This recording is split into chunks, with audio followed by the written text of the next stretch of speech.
Wanita ini bernama Yunsu.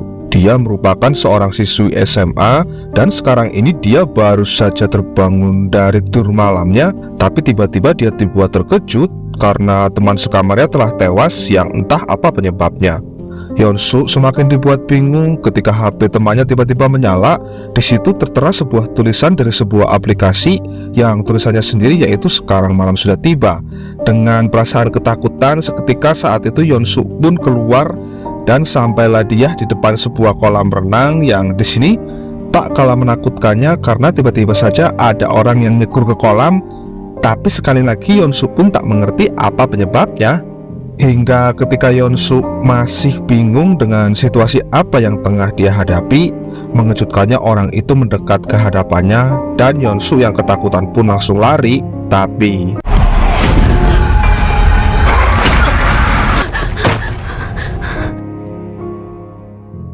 rupanya itu semua hanyalah mimpi semata. Ini adalah teman Yonsu, namanya Hana.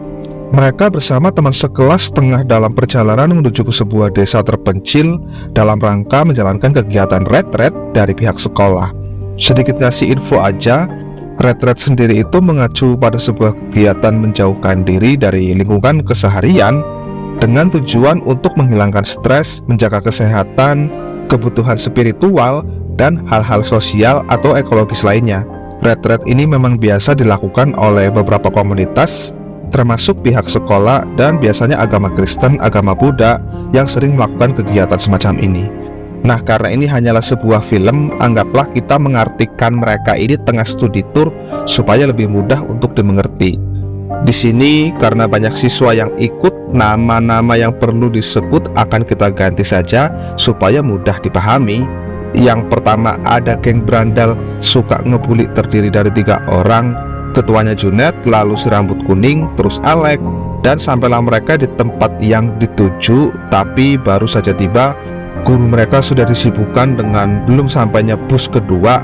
Yang di sini Yonsu pun juga melihat sesosok wanita di atas gedung, namun tiba-tiba hilang yang membuat Yonsu ketakutan.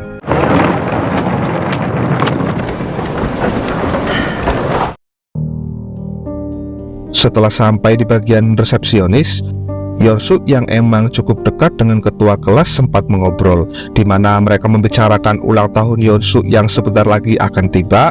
Dan di sini Yonsu mendengar bahwa gurunya kesulitan menemukan sinyal. Lalu karena bis kedua tak kunjung datang, ketua kelas diamanatkan untuk mengawasi semua temannya, sementara guru dan resepsionis atau staf yang ada di tempat ini akan mencari bus lain tersebut. Nah, ini adalah wakil ketua kelas namanya Somi yang juga diamanatkan untuk menjaga teman-temannya. Ini adalah Johnson yang hobi bermain kamera. Dan ini geng centil yang ketuanya sendiri bernama Amel. Untuk kemudian tiba-tiba lampu padam. Lalu semua teriak karena ada sesosok putih-putih di tengah-tengah mereka. Tetapi ternyata itu hanyalah teman mereka yang iseng. Dia bernama Soyun, dan Soyun ini bercerita tentang gedung ini yang katanya sedikit angker karena dulu sempat ada seseorang wanita yang bunuh diri.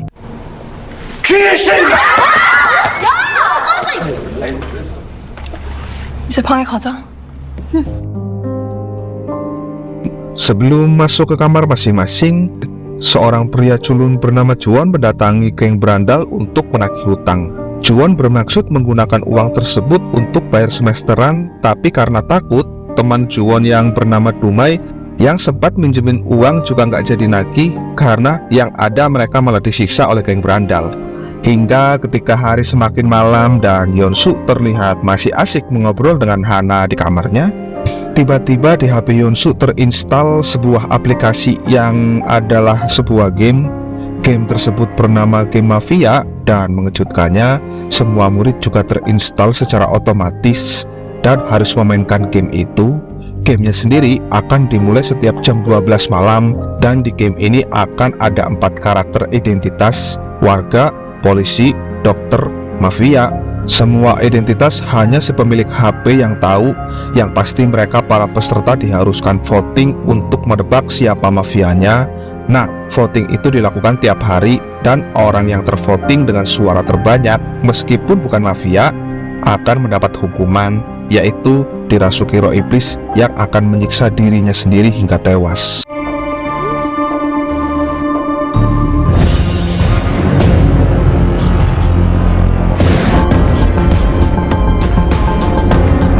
허율이 마피아임. 허율을 죽입시다. Nggak ada yang tahu siapa yang ngebuat permainan ini. Intinya kalau permainannya pengen selesai, mereka harus voting untuk mencari mafianya. Sebab mafia punya waktu lebih dari yang lain. Maksudnya itu apa nanti kita akan tahu. Tapi di sini mereka semua yang nggak tahu malah menganggap remeh dengan sama-sama memvoting Soyul, orang yang tadi ngisengin mereka sewaktu pura-pura jadi hantu. Hingga ketika Yeonsu, Hana, ketua kelas baru sadar bahwa guru mereka tak kunjung kembali. Di situ mereka dengan cepat mencari bantuan lewat telepon, tapi mereka tak bisa menggunakan teleponnya. Lalu lewat aplikasi game, Amel meminta Yeonsu untuk datang ke kolam renang. Mereka berniat merayakan ulang tahun Yeonsu, tapi mereka kelewat batas karena Yeonsu didorong ke kolam.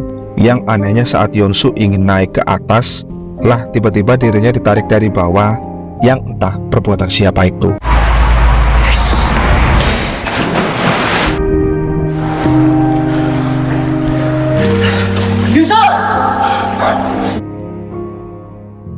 Setelah ketua kelas menyelamatkan dan membawa Yeonsu ke ruang UKS, Yeonsu sempat bercerita dirinya seakan ditarik oleh sesuatu. Dan Yeonsu juga baru sadar ketua kelas ini punya trauma di masa lalu tentang renang. Tapi dia rela melawan rasa traumatiknya itu demi agar bisa menyelamatkan Yeonsu yang katanya adalah tanggung jawabnya. Yeonsu, wakil ketua kelas, dipanggil dan disuruh minta maaf. Dan mereka yang turut terlibat juga meminta maaf. Lalu kembalilah mereka menuju ke kamar masing-masing. Tepatnya jam 12 akan segera tiba. Nah, di sini awal penjara itu dimulai, di mana ada seseorang yang mengumumkannya lewat ruangan kontrol. Dan berhubung Soyul yang mendapatkan voting paling banyak, Soyul lah yang dieksekusi.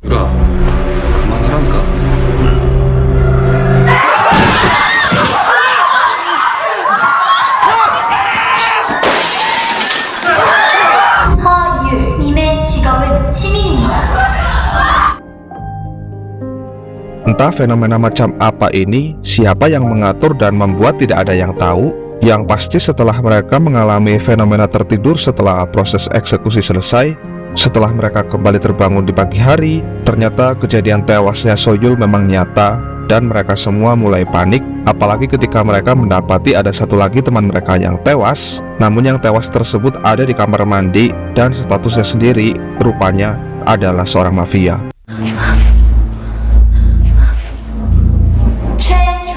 님은 마피아입니다. Dalam keadaan bingung, bercampur panik, dan masih nggak tahu dengan situasi macam apa ini, mereka berpencar ada yang ke lantai 2 untuk mencari tahu siapa yang ngomong. Dan orang-orang yang ke lantai 2 ini dipimpin oleh geng jaket putih. Mereka cukup dibuat terkejut karena di lantai atas nggak ada orang sama sekali. Lantas di lantai bawah Yeonsu mendapati fakta bahwa teman yang tewas itu ternyata darahnya masih segar, yang itu artinya orang ini belum lama tewas. Jika mencerna dari apa yang dikatakan oleh si pembuat game tentang permainan ini, hanya sosok mafialah yang bisa membunuh orang-orang lain. Sebab ketika tertidur secara serentak, mafia masih bisa terbangun dan dia masih bisa ngapain aja sampai pukul 6 pagi tiba. Dan pertanyaannya, ada berapa jumlah mafia di kalangan mereka, dan kenapa sesama mafia saling membunuh? Tak punya pilihan lain selain pergi meninggalkan tempat ini, semua serentak keluar gedung setelah ketua kelas menginstruksikannya. Dan tetapi ketika baru saja berjalan beberapa meter, ada sebuah fenomena lagi, yaitu adanya sebuah garis putih yang dibarengi dengan suara pengumuman peringatan dari pembuat game, di mana jika mereka melewati garis itu, mereka dipastikan langsung tewas saat itu juga. Ada dua siswa yang tak mengindahkan peringatan tersebut karena sudah merasa ketakutan. Hasilnya, mereka pun langsung kerasukan dan akhirnya tewas saat itu juga.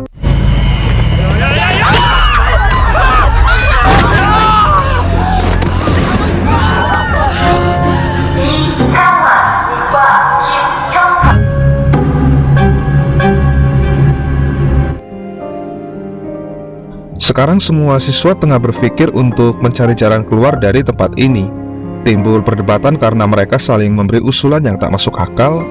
Dan Junet yang hanya terdiam kesal di tengah-tengah kerumunan itu tak sengaja menemukan kunci untuk tiap-tiap ruangan. Lalu Junet menyembunyikannya untuk dirinya sendiri. Yunsu dan Hana coba keluar untuk mencari sinyal, tapi sayang mereka tetap tak berhasil mendapatkannya. Yunsu justru melihat panjangnya garis putih itu dan Yunsu punya ide untuk coba ikuti garis itu sampai sejauh mana. Ternyata garis itu mengarah ke atas gunung dan ketua langsung menginstruksikan tim untuk menyisir tiap-tiap garis tersebut, tapi Yunsu tidak diperbolehkan ikut karena dia punya penyakit asma. 다들 조심해. 조심해. 야.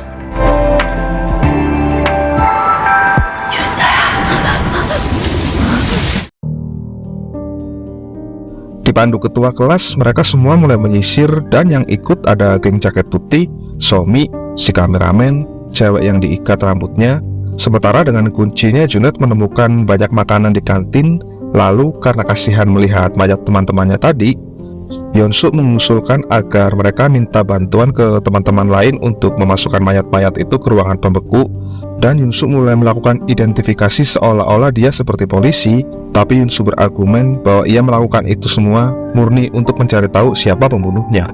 Hingga ketika mereka sampai di puncak, lalu ada satu teman mereka yang tak sengaja tergelincir tapi nggak sampai keluar garis. Di situ muncul keanehan lagi ketika si kameramen ngelihat orang, tapi orang dan burung terbang pun tak bergerak. Dan Somi serta satu temannya juga menemukan ujung garis putih. Namun entah kedorong Somi atau tidak, pria itu malah tergelincir dan sayangnya ia harus tewas karena itu rupanya masih di luar perbatasan permainan.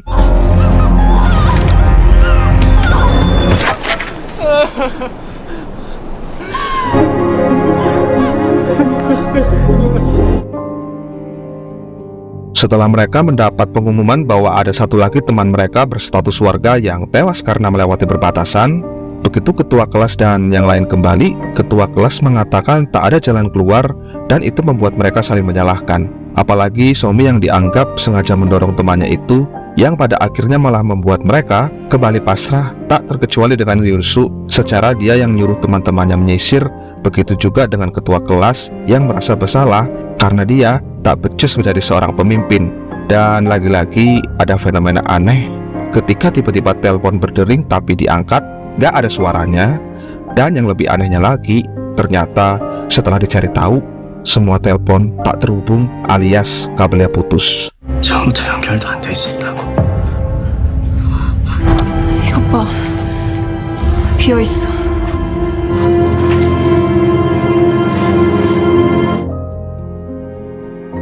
Di sisi lain, tepatnya di kantin gedung ini dengan posisi geng berandal membawa paksa Dumai, Junet bermaksud menanyakan mekanisme dari permainan maut ini seperti apa. Secara Dumai ini adalah seorang gamer sejati, tapi dia sendiri rupanya belum pernah memainkan permainan ini.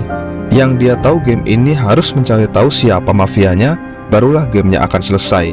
Nah, akibat gubek dan ingin segera mencari tahu siapa saja sih sebenarnya mafianya, akhirnya terjadi keributan karena mereka saling tuduh satu sama lain. Cewek diikat rambutnya ini dituduh mafia karena dia orang yang pertama ngevoting Soyul. Sebaliknya, dia juga nuduh Somi mafianya setelah kejadian kemarin. Sampai akhirnya mereka pun ribut. Dan di sini Junet mencoba cara licik untuk membunuh Dumai dengan cara memaksa untuk voting diri sendiri di HP-nya sendiri. Tapi untungnya cara itu tidak berhasil. Penyiksaan terhadap Dumai akhirnya diketahui ketua kelas dan Junet yang tidak merasa bersalah membuat geng jaket putih terpancing emosinya, lalu mereka berkelahi. Dan meskipun Junet dibantu temannya, nyatanya dia tetap kalah. Lalu karena Junet tetap bersikeras ingin membunuh geng jaket putih itu, Yunsu dan ketua kelas mengancam akan menyuruh semua orang memvotingnya. Hingga Junet pun kalah dan diambillah keputusan penting yang muncul dari ide si ketua, yaitu mengumumkan ke semua teman untuk tidak memvoting sama sekali. Dan uniknya Junet mendukung, lantas dia sendirilah yang mengumpulkan semua HP milik teman-temannya tersebut. Hingga ketika waktu akhirnya benar-benar tiba pukul jam 12 malam, ternyata tak ada pengumuman, tak ada yang terkena apa-apa. Senangnya bukan main mereka, tapi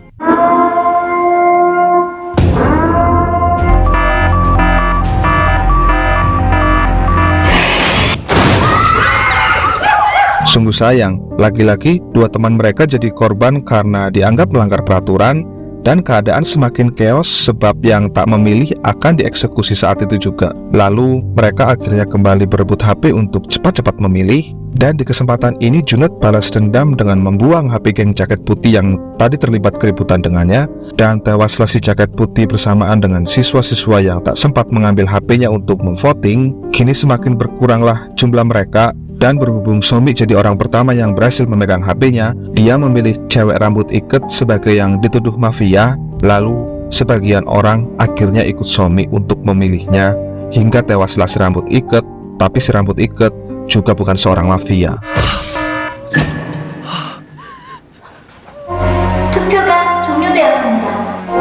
백은하님의 직업은 시민입니다.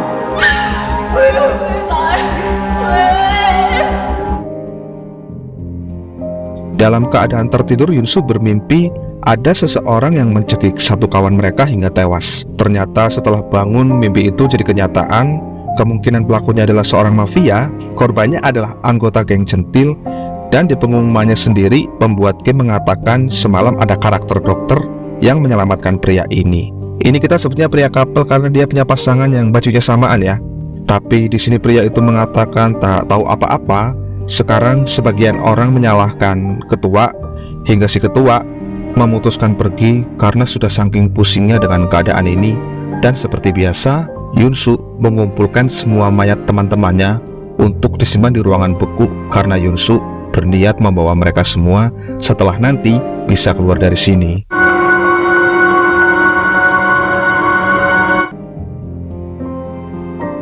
Setelah berhasil mengumpulkan semua mayat teman-temannya, si ketua yang masih merasa bersalah coba ditenangkan oleh Yunsu, dan Yunsu akan coba membantu ketua untuk cari jalan keluarnya. Lalu ketika Yunsu hendak pergi dari situ, tiba-tiba ada sebuah barang yang terjatuh, dan ternyata di situ ada lubang. Yunsu yang penasaran pun lantas mendekatinya, dan saat itulah muncul sesosok wanita yang membuat Yunsu kaget lalu terjatuh. Untungnya si ketua sigap, dan Yunsu yang dalam keadaan sesak napas dengan cepat berhasil diselamatkan. Nah, ketika Yunsu sudah kembali tersadar dan Junet, Somi, geng centil, mulai saling tuduh, dan mereka juga tak lupa menginterogasi pasangan couple ini untuk mengakui siapa dokternya. Si kameramen justru dengan gentle menuduh Junet lah mafianya. Si kameramen melihat Junet mengambil HP-nya ketika ia mengumpulkan semua HP teman-temannya. Tapi Junet yang tenang malah balik menuduh si kameramen dengan argumen yang sedikit masuk akal. Hingga yang terjadi si kameramen lah yang di-voting Junet, dan Junet berhasil mempengaruhi geng centil, termasuk orang-orang yang sering ia bully juga, yang pada akhirnya mau memvoting si kamera karena di samping takut dengan Junet, mereka juga sudah diberi makan oleh Junet. 나야 고경준이야. 선택해.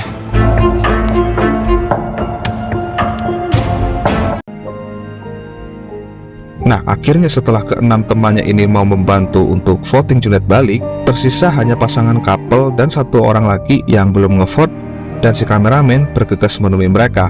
Bersamaan dengan masih penasarannya Yunsu oleh lubang itu, Yunsu nekat masuk ke dalam, dan tapi sayangnya Yunsu malah terjatuh hingga masuk ke sebuah ruangan bawah tanah. Yang jelas saja hal itu membuat kedua teman yang di luar panik, dan mereka berusaha menyelamatkan Yunsu, tapi mereka tak bisa berbuat apa-apa. Dan di sana Yunsu sangat dibuat terkejut dengan apa yang berhasil ia temukan. Yunsu menemukan banyak sekali monitor komputer yang mengawasi gerak-gerik mereka semua, namun tak ada orang sama sekali di situ, dan lagi-lagi itu jelas menimbulkan pertanyaan.